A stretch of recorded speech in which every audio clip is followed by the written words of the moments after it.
But my last two questions is one, the most question that is asked by two women is how did you handle introducing women to your children? And my last question would be, do you want any more children? How did I introduce?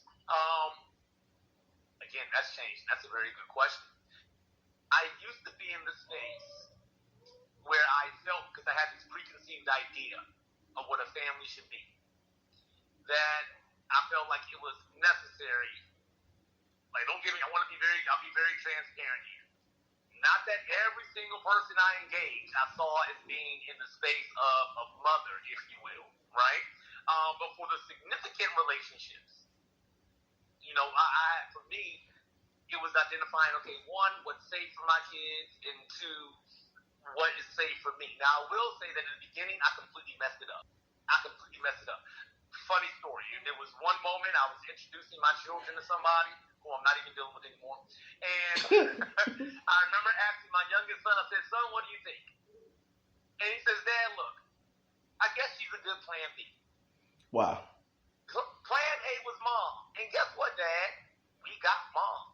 Wow. So honestly, we don't really care about the plan B.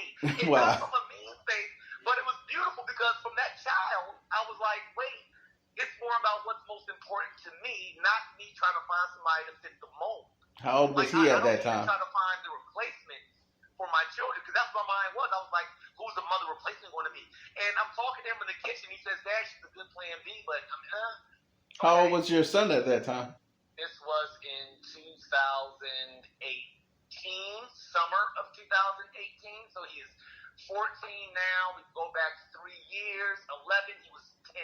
It was right before his 11th birthday. Wow. He's a 10-year-old. And I asked him, like, hey, what do you think about her? Like, I introduced him to somebody. I see them all kind of laughing, giggling or whatever. Catch him, hey, son, what do you think? She's a good plan B. And that right there told me that, hey, as long there's certain spaces I'm not going to go to in a relationship. Like, I know I'm not bringing somebody who's going to be abusive to my kids. But everything outside of that, my kids are like, look, that's not really for us. That mama is on the other side of this plane. You're blessed to be able to do that. It's all you. When we get back on the plane, we're going to go see her. We're going to go back to plan A. Your plan B is really going to be for you. And that completely changed my paradigm just around relationships. So now let's fast forward into the relationship that I'm in right now. We've been together for about a year, and interesting enough, when we first got together, leaving the Spencer's question right now, there's been a part of me that has always still had the idea of having another child.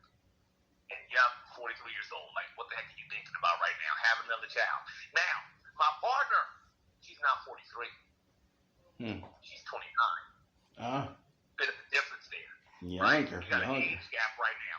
So whereas I'm in the space of my life that says settle down, roots, all that kind of stuff, she's still in the space of just actually experiencing life. And dating. And she made that really clear. She was like, look, I'm sorry, but one, I don't see myself with kids. Oh. And again, I can't fault her in that space of time for saying that. And two, she said, what's wrong with us enjoying us? She's like, you have 3 already. Why can't we just enjoy each other, travel a bit, and, when the kids come, they come, and we're going to enjoy the kids and be great then, too. But why does it have to be this coming into it? And that made me think about what it is that I'm looking at when I say I want a child. And part of that was me, I had to come to terms with part of myself that says that it's this small part that says I messed up parenting. So let me have the chance to redo it in this healthy space. I like that. But once I understood that the need, that part of that need of me wanting another child was really to somehow validate me from my past, well, I realized that I can't put that on the child. Right. I can't expect a newborn to validate me as being a good father compared to my past. I'm the only one that can do that. That's my job. I can't put that on the newborn. I can't put that on my 3-year-old. I can't put that on whoever. And the irony of all of that is that it's so funny you ask me that. Once I came to terms, like literally, I came to terms with it. This was actually a few months ago. And I said, cool, we don't got to have kids. Because she was like, "Are you sure? Like, I know it's a big thing for you. Like, this is where your heart is." I met her nephew. Her nephew loves me. Her nephew doesn't even know her name, but her nephew knows George. It's like, is what you do. You just keep connecting the kids. Like, I know you love kids. But I came to terms with that. I said, no, I'm actually happy. Like, I am happy. I am. And the irony of it is that literally, I think it was, 2 weeks ago, because we're planning on moving in together in a couple months. And she says, you know, if it did happen that I ended up pregnant, it would not be the worst thing. Now, again, while I say the irony and the beauty of it is that if I would have heard that communication 6 months ago, my mind would have been fixated on fixing and validating my past. Now I can hear that from her, and I'm just excited about the newness of what potentially would be in the future. If she doesn't have a kid, she doesn't have a kid. If she does, that's a completely different experience, but it's not me validating my past through this current relationship. Like, I'm not going to validate my divorce because of my current relationship. So I can't ask a child to validate me as a parent because of how I was in my past as a parent. So I hope that answers those 2 questions for you there. Well, our co-host is, as usual, about to show her ass. So we really appreciate this call. You know what I mean? All the knowledge and love you've given us tonight. We want to say thank you for those words. And brother, I am so proud of the man you have become. Do you want to share with our listeners, like, what you're doing and if they can get in touch with you or how they can get in touch with you if need be? No, absolutely. Absolutely. Number one, I just want to say thank you. I am truly humbled to be a part of this podcast, particularly knowing the people that are running this podcast, and even more specifically, seeing more of the culmination of Brother Williams' growth. Like, Mimi, you are awesome. Whatever you did to that man, I'm so glad you did it. You're welcome. In terms of what I do, I'm a full-time recovery coach. I help people in recovery of opioids, substance abuse, as well as porn and sex addiction. And I also coach couples in building healthy communication and establishing emotionally healthy relationships coming into recovery and out of addiction. So that's the scope that I work in primarily. If anybody chose to reach out to me for any needs, of course, absolutely. Email George at themindfulhabit.com. Make sure you include the word "the." That's got to be there. George at themindfulhabit.com. And I'm pretty much an open book and available. So by all means, I like experiencing relationships. So feel free to reach out and give me a call if needed. 443-600-9169. You want to give that information one more time for the slow people in the back of the small bus? No worries at all. No worries at all. This is the growth I had, because before I would have said they can rewind this. Email address, George, and that's regular George, not, Jorge George, George, at themindfulhabit.com. That's the email. Phone is 443-600-9169. Brother, I cannot express how much I love you and how much I appreciate you, man. Absolutely. Ditto here, brother.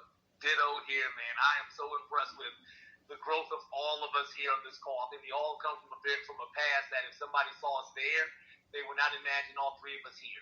Exactly. So I am so thankful and appreciative of how God continues to work and where we each are right now. Yes, sir. And on that note, we are going to let you go because we know that you're a busy man helping people. You're like the Batman of opioid addiction. I will take it. I'll take it. One of my favorites. Just a man and still can take out the other ones. I love it. All right, you guys brother. Have a great night. Continue building. And please let me know when you guys drop the next podcast. I want to stay tuned. God bless you, man.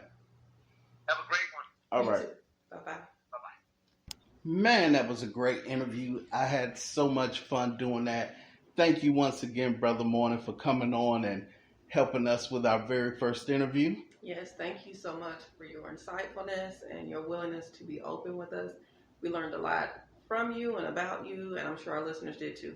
Now, the one thing I wanted to plug for my man that he didn't, he is also an author, which he did not bring up, but he has a book entitled Habit Land. I believe that's the name of the title. I've read it, but I put it up ever since we had to move. But he has a book called Habit Land. Go out there and look for it, or you can hit him up on any of his platforms that he mentioned, and you can look him up and get in touch with him through that way.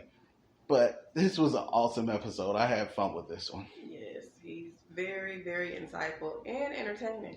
Love you, George. Love you, love you, love you. Man, we appreciate the support and all the love we've been getting. You know, we not doing big numbers as of right now, but slowly but surely, audience is starting to find us, and we are so grateful. If y'all could just, hit like and share this information, we are trying to really build something here for people to be able to enjoy. We'd appreciate it. But as of right now, we just want to really say we love you. We appreciate you. Anything you got to say, baby? Yeah, I mean, you nailed it. We love sharing with you all, and we look forward to hearing back from you. We want to communicate with you and, find out more information about y'all. Y'all find out more information about us. And together we find out more information about this intriguing thing called relationships. So... yeah, as of right now, we are on most podcast platforms as far as Apple, iHeart, Spotify. What's the other ones? Just so many right now. For a podcast network, we probably own it. Exactly. So you can find us anywhere. We even on YouTube right now. So go on in any of those platforms, look us up. It's Williamsness to learn. To share. That's what I said. It's not. WILLIAMSNESS 2 share. And you can find us in those platforms, man. Again, we appreciate you so much. Like, share, and subscribe. And I believe this is the wrap up of our very first interview. We did it. We did that. Mm-hmm. All right, man. Thank y'all for participating. Thank y'all. We love y'all, man. God bless. See you next week.